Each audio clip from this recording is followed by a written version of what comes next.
Good evening and thanks for joining us. I'm Andy Mattison. We begin tonight in Worcester. You could not have asked for a better day here in Weirs Beach. After some rain earlier this week, the sun is out and so are the people. Many people have been dialing 911 by mistake because of the 10-digit dialing, and that's causing a bit of a hang-up with the 911 dispatch centers. Central Massachusetts, not too far from New Hampshire, which has the first in the nation primary next year. The latest polls show that Trump has extended his lead in the Granite State. The price of gas varies all over the Tar Heel state. One gas station may be selling a gallon of regular for $3.66, whereas in some places you could find gas for as high as $3.78 a gallon. This snowbank right here, one of many snowbanks that we've seen here throughout Salem. Atlantic Beach will be one of the first areas to get hit by the storm when it arrives on Saturday. Everybody is in the Halloween spirit. I decided to dress up in costume as well, and I figured I would don the S across my chest. Thank you for joining us for our election coverage on Worcester News Tonight. Just a reminder, we'll have a recap of everything tomorrow on Worcester News Tonight at 6. We hope you'll join us then. The training is intense. You need to be prepared every single scenario that you deal with, every traffic stop, every domestic, even a disabled motor vehicle. You have to always be on your toes. You're more aware of your surroundings, how you present yourself, how you act.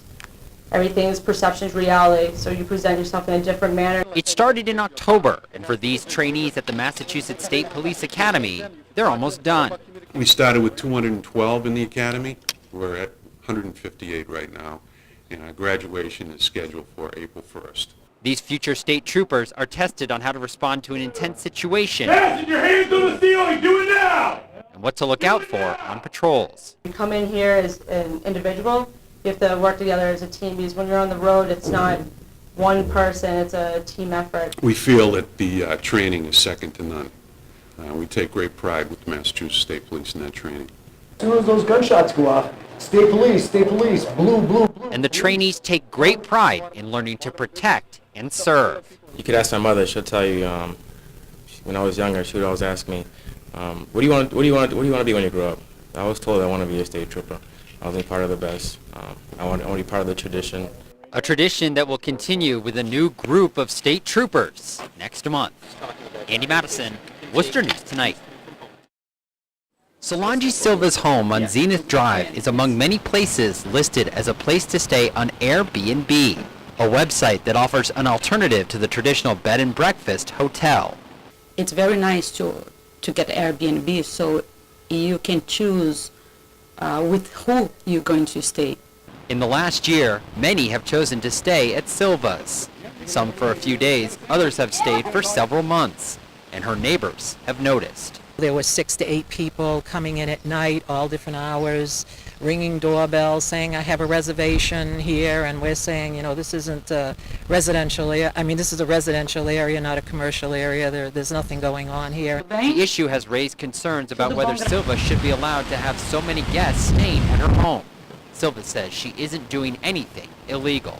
The city came already, the inspection came, they took me to court, the court decided I'm right. There's already been one attempt to get a temporary injunction placed on the B&B house, but that case was dismissed. The issue was discussed at Tuesday night's city council meeting, and city leaders say they will investigate. Mayor Patty, thank you for having us. It's a tricky issue for the city because there aren't regulations for online lodging. Neighbors like Patty O'Sullivan feel the home may be violating city code. Because it's such a quiet neighborhood, it is very disruptive. It's not as though there are trucks going by or anything. You're very aware of what's going on across the street. They know how I live, you know, they meet this neighborhood. They feel much better about Worcester. An issue putting neighbors against one another as the city looks into whether or not it's violating any zoning laws. Andy Mattison, Worcester News Tonight. Appearing in Worcester this evening, Vice presidential candidate Bill Weld insists he and Gary Johnson aren't going anywhere. Everybody wants us to go away. The Republicans want us to go away, the Democrats want us to go away, but we're not going to go away. Dozens of supporters gathering at the DCU Center for Weld's appearance. Supporters say they are looking for an alternative to the two main parties in the upcoming election. I used to vote Republican, but since 2012, I voted for Gary then, just because I didn't like what was on the ticket. This year, it's even worse. The Libertarian Party is more into not so much in your business and being fiscally responsible. So those are two things I believe in. The epicenter, Aleppo. Gary Johnson has made some headlines this election season for not being able to answer foreign policy questions. Weld acknowledges they have a lot of ground to make up to get close to Trump and Clinton, and a Libertarian ticket is looking at Weld's Massachusetts ties and undecided voters as a means to gain some support in the race. We realize we're running from behind, not being in those debates, but we're going to do everything we can to get our name recognition up, which will give us the practical effect of being in the debates. And we're in this to try to run the table the last 30 days of the campaign.